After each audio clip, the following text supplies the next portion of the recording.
Hi guys! Welcome! Dito sa The Sun Tarot, ang reading nito ay for collective for anyone who can resonate sa reading nito. This is a general reading for collective your energy at this time.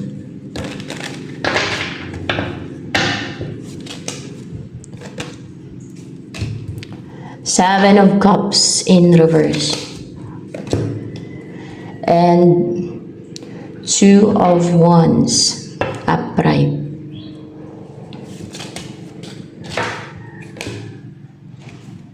Upright ba itong Ten of Wands? In reverse to. Hindi ka na nalilito, hindi ka na naguguluhan yung isip mo. Meron ka ng direksyon, meron kang specific na goal na hindi na yung madaming distractions, na wala na yung mga distractions. Parang meron ka ng isang goal na yun na yung focus mo talaga. So magsasucceed ka niyan kasi wala nang nagpapalito sa'yo, wala nang nagpapakonfuse sa'yo, wala na nagpapadalawang isip sa'yo, ganon. In reverse to. Wala na din yung mga baggage or maybe it's negativity, negative feelings, negative emotions like old anger, resentment, and negativities from others na sinent nila sa'yo, intentional man or unintentional. Or kung saan mo man na-accumulate yung mga negativities or yung mga nagpabigat ba sa'yo ba? Yung mga nagpabagal para makapag-take ka ng action, para ma-achieve mo na yung goal mo, para ma-pursue mo na yung dapat mo ma-pursue. So, yan. Ano ang pagbabago sa buhay mo?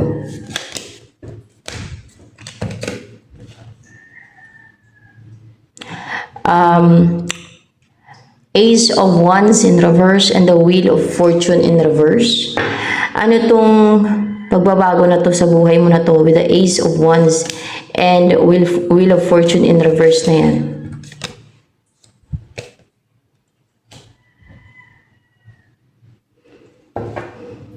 Ikaw ba to na maging ganyan yung buhay mo? Hindi. Ibig sabihin yan, makakalm, marirelax na, mas steady, matingga, alam yung balance na. Yung mga nagtitake ng action, yung merong mga gumagawa ng action sa'yo, na kung sinwerte sila dati, na mapalito ka, na mapakonfuse ka, na mabuhusan ka ng baggages at negativity, na nagtatagumpay o sinuswerte yung kanilang mga ginagawang action. Alam yung mga ginagawang action nila. Iba-iba, pwedeng scheme, deceit, witchcraft, anything. Parang ano lang siya ba, magkaroon ng balance na hindi na makapang-harm sa iyong mind, hindi na sila swertihin sa mga ginagawa nila against you, sa mga action na ginagawa nila sa iyo, sa mga alam niyo yung driven sila and porsigido sa gagawin na lang action sa iyo, sa mga ganun na ginagawa nila na action, may action talaga, pwedeng bunganga, pwedeng yung may ginagawa silang mga anything, scheme, deceit, plots, o witchcraft, o ano pa. Na pwedeng humadlang sa iyo, na pwedeng maghinder sa iyo. Maring dati nagtagumpay yung mga yan, nagtagumpay sila kasi ngayon in reverse na siya. Dati nagtagumpay sila. Nagtagumpay na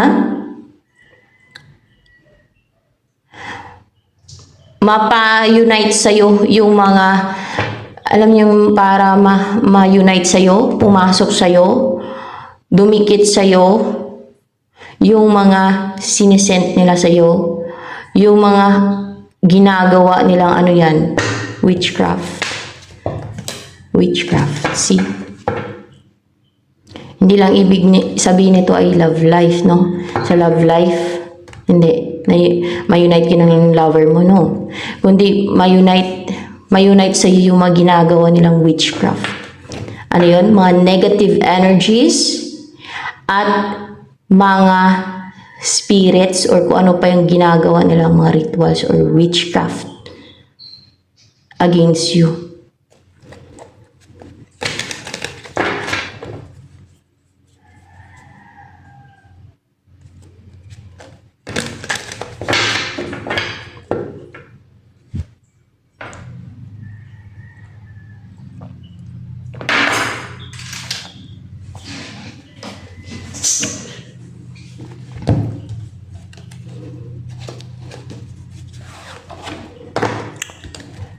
Message ng angels for you.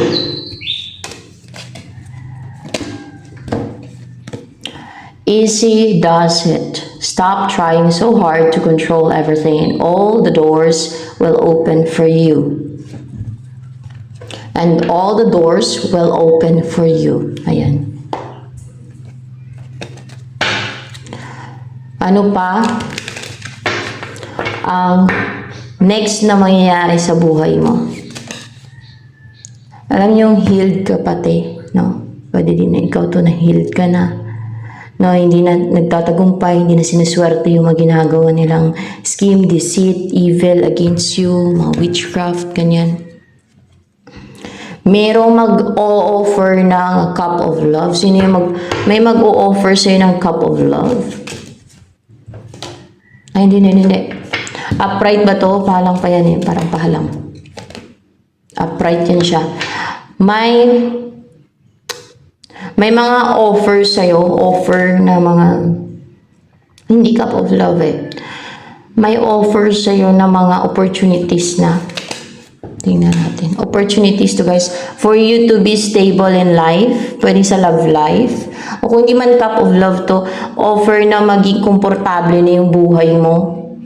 Na mapangasawa ka niya. Ano to? Hindi lang relationship. Hindi lang basta cup of love yung offer sa'yo. Kundi ang mapangasawa ka na. Let's see. Yeah. Hindi lang yung makipagrelasyon sa'yo na ligawan ka o yung ipakita sa'yo na nagkagusto siya, no? Na sabihin sa'yo na nagkagusto siya sa'yo. Hindi ganun. Kundi ang offer sa'yo, yung asawahin ka na. Yung gusto kanyang mapangasawa. Yung offer niya sa'yo ay, will you marry me? Mga ganun. Kasi asawahin ka na. Yan ang offer sa'yo. Aasawahin ka. Hindi basta-basta yan. Na-offer kasi aasawahin ka na yan ng tao na yan. Sino yung tao na yan na ang offer sa'yo ay aasawahin ka?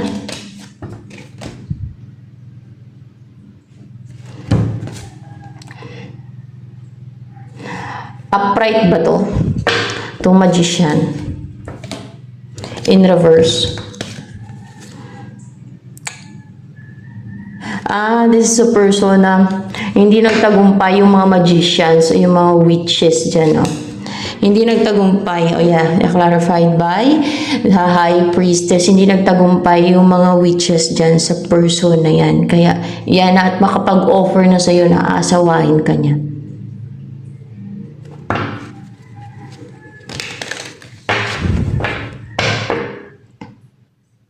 Ano naman ang feelings dyan sa'yo ng person na to na natanggal na din, no? Kasi hindi nagtagumpay, no? Kasi in reverse. So, hindi na siya mapiktuhan ng mga ginagawa ng witches sa kanya.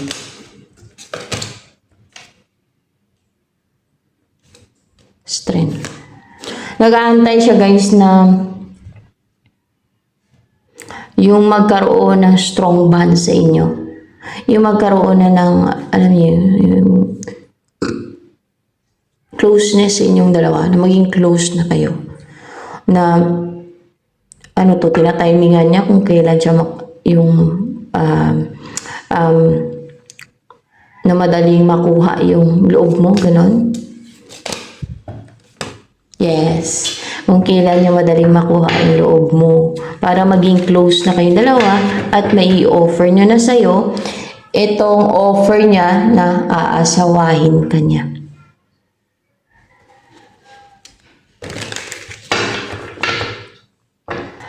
Ano ang next move ng person mo na to sa'yo? Itong person mo na to na gusto kang mapangasawa na. Na yan na yung offer niya sa'yo. Ang mapangasawa ka. It's a positive, nakaka-inspire. Yung positive siya, na-inspire siya na i-offer sa'yo yung offer niya. Ano pa?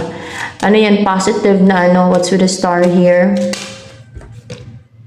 Na-i-offer niya yung cup of love niya. I-offer niya sa'yo ang cup of love niya. Na maging malakas yung loob niya, see, with the color blue, Yung kalmado lang siya, no? Kasi parang calming color, yung color blue dito. Hindi siya matingkad. Pero courageous as well. And sabihin niya yung totoo niya. Kasi totoong feeling siya with the color blue. And matapang siya na i-offer sa'yo itong offer niya na pure love, deep love. Deep love na yan kasi, ayun o, King of Cups. Na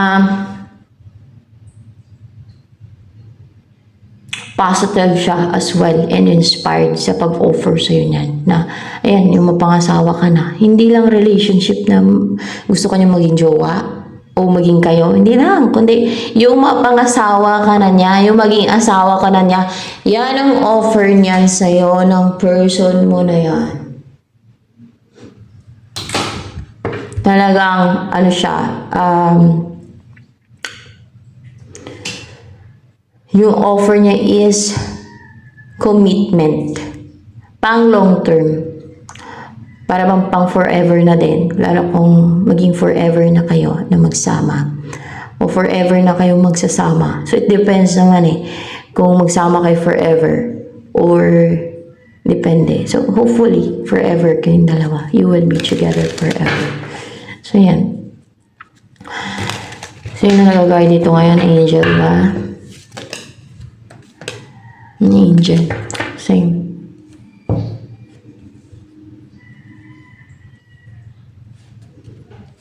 Ano yung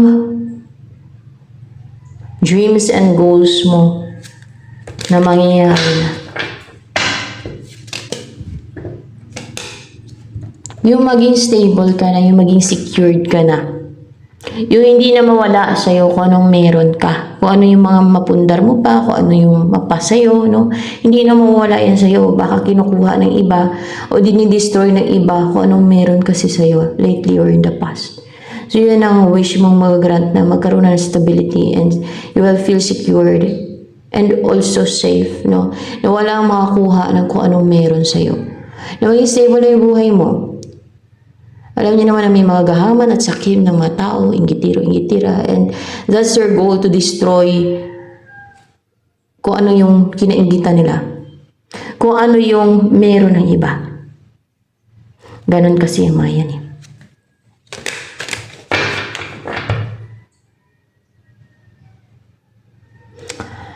Ano naman ang wish mo magagrant pa? Let's see. What's with us, King of Swords in reverse?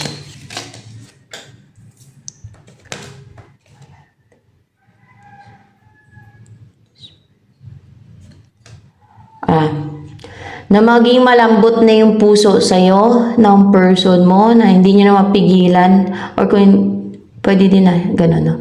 Na hindi niya na mapigilan, lalo kung pinipigilan pa niya lately, kung nare-restrict niya yung sarili niya, kung naglalagay pa siya ng boundary, kung naging cold siya, na hindi na siya maging cold, no? Na hindi na siya maging unemotional towards you, na hindi niya na ma-restrict, hindi niya na-restrict pa yung sarili niya, hindi niya napigilan pa yung sarili niya, na hindi niya na mapigilan pa yung emotion niya, yung love niya towards you, yung naramdaman niya towards you, na mag-offer na siya ng something stable. So ito na yun. Ito na yun. Yan na yung offer niya.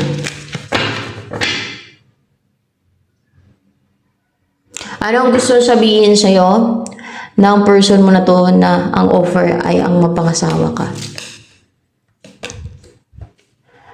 Nagsisi siya. Nag-grief siya. Pinanghinayangan ka niya ng gusto. Talagang nagluksa siya nung nawala ka sa buhay niya. So, it's your ex. Ano pa ang gusto sabihin sa'yo? Ano yan? Iniyakan ka niya? Nag-iniyakan? Iniyakan ka nga niyan. No? Siguro, parang naging matamlay siya, ganun. Nagkasakit din ba siya? O nagkasakit din siya dahil sa pag-grief niya nung na-realize niya na yung worth mo, yung halaga mo na mahal ka niya. Ganon. Oo, na still attracted pa rin siya sa'yo, na mahal ka pa rin niya. Yan. Ano yung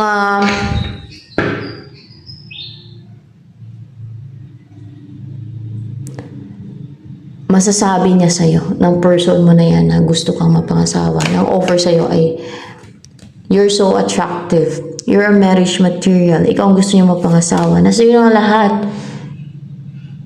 Wala na siyang mahanap pa sa iba. Nasa iyo ang lahat. Ikaw lang ang gusto niya mapangasawa. See? Yan ang inaantay niya. Nag-overthink siya talagang. Nang problema siya. Talagang iniyakan ka nito. Habang natingga yung connection niya. So yan. So ito na lamang. Madami pa nagkakagusto ko. Kung ayaw mo ng past person mo, ganun. Madami. Madami nagkakagusto sa'yo. Madami ba ang gusto kang mapangasawa? Magkaiba naman yun, no? Hindi naman. Madami ba ang magre-reach out sa'yo? Let's see kung madami ang magre-reach out sa'yo. Hindi madami. O pwedeng ito lang or meron pang iba pero hindi siya madami yung magre-reach out sa'yo. Baka yung iba yung naduduwag, no? Lalo na kung alam nilang meron ka ng person o meron ka ng minamahal, no? Kahit wala ka pang karelasyon, meron na nasa puso mo. Lalo na kung they respect you, no? Or lalo na kung nahihiya sila at natatakot, no? Baka i-drive away mo. Ma-disappoint din sila, masaktan ka nun.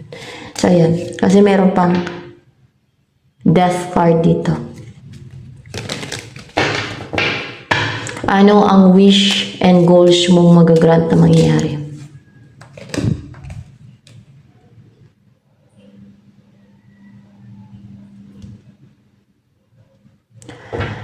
Ang maging husband and wife na kayong dalawa ng person mo. Makapag-asawa ka na, ang maging husband and wife mo na kayong dalawa na magkaroon ka na ng asawa. Yung or else ay yung maging strong na yung personality mo, hindi ka na naudyo ka ng ibang tao, or else kung yung person mo ay hindi ganun ka-strong yung personality niya, maging strong na yung personality niya. At manindigan na, no? Manindigan na sa'yo na asawain ka na niya. So ano pa? Ang magkaroon na ng balance sa inyo, ang ikasal kayo, ayan.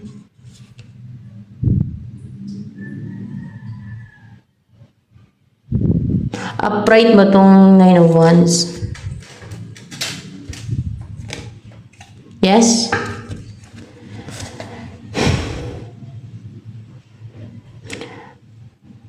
Ang magkaroon ka na ng proteksyon, depensa. Ganun ba yan? Madami kasi meaning yan eh. Yes, ang magkaroon ka na ng proteksyon ng mga anghel, depensa, o may magdepensa na sa'yo. May magpoprotekta na sa'yo. Maybe angels. Angels. Yes, na angels. May angel kasi dito eh. Na may magpoprotekta na sa'yo sa itaas. Na angels. Na yung mga sinesend nila sa'yo ay sasalagin ng angels at babalik sa mga sender. So, ayan, eto na lamang guys for collective reading.